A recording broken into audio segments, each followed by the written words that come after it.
Salam sejahtera Malaysia, terima kasih kerana menonton video-video dalam channel ini. Sebelum kita mula, jangan lupa untuk tekan tombol subscribe, share, like, dan komen. Let's go! Salam sejahtera dan selamat malam kepada semua pendengar. Berita kali ini dipetik dari Sinar Harian bertajuk Di Mana Jolo Berada. Berita penuh, ahli perniagaan Low Tech Joe atau lebih dikenali dengan nama Jolo yang didakwa menjadi jerung skandal One Malaysia Development Berhad 1MDB masih lagi gagal dikesan dan belum ditahan oleh mana-mana pihak berkuasa sehingga kini. Malah ada pihak yang mendakwa ahli perniagaan dalam buruan itu masih bersembunyi di China.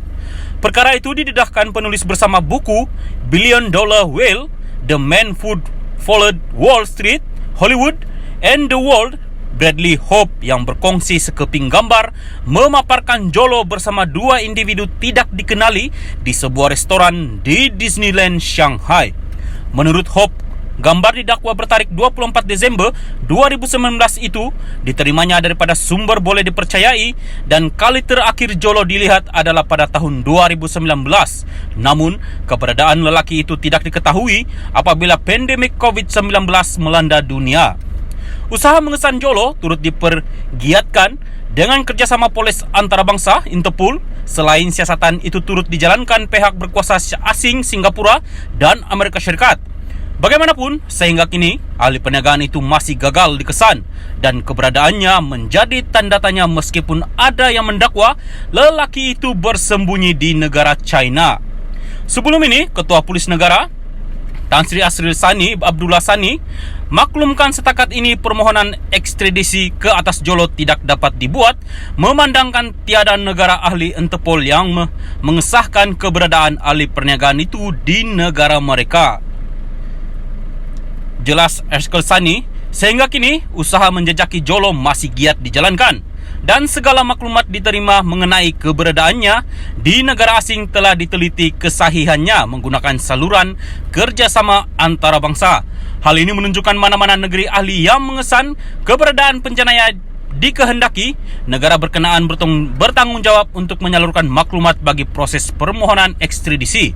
Pada Rabu, Presiden Parti Ikatan Demokratik Malaysia Muda Syed Siddiq Syed Abdul Rahman menegaskan sudah tiba masanya Malaysia memburu ahli Jolo yang didakwa menjadi jerung skandal 1MDB. Syed Siddiq turut mempersoalkan bagaimana Jolo boleh berada di negara China dengan bersukaria bersama keluarga dan rakan tanpa ditangkap, dan jawapan itu boleh diperoleh menerusi jawapan formal daripada mereka, China.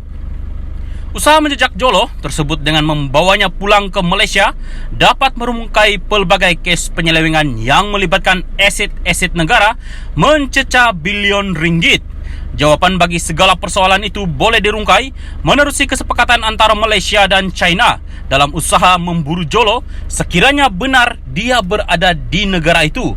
Jolo perlu dibawa ke muka pengadilan atas jenayah yang dilakukan kerana difahamkan sekurang-kurangnya $4.5 bilion diselewengkan daripada dana 1MDB oleh Jolo dan beberapa pegawai peringkat tinggi yang menguruskan dana itu serta sekutu mereka. Persoalannya, di mana Jolo bersembunyi dan sehingga kini masih gagal dikesan meskipun polis di Raja Malaysia cuba mengesan dan membawanya pulang ke negara ini. Namun, usaha pihak berkuasa setakat ini masih belum berhasil. Perkara ini memberi tamparan hebat kepada negara kerana Jolo dan rakan sekutunya masih bebas di luar sana, sedangkan Datuk Seri Najib Tun Razak masih lagi menjalani perbicaraan kes rasuah dan pengubahan wang haram sebanyak RM2.3 bilion ringgit dana 1MDB.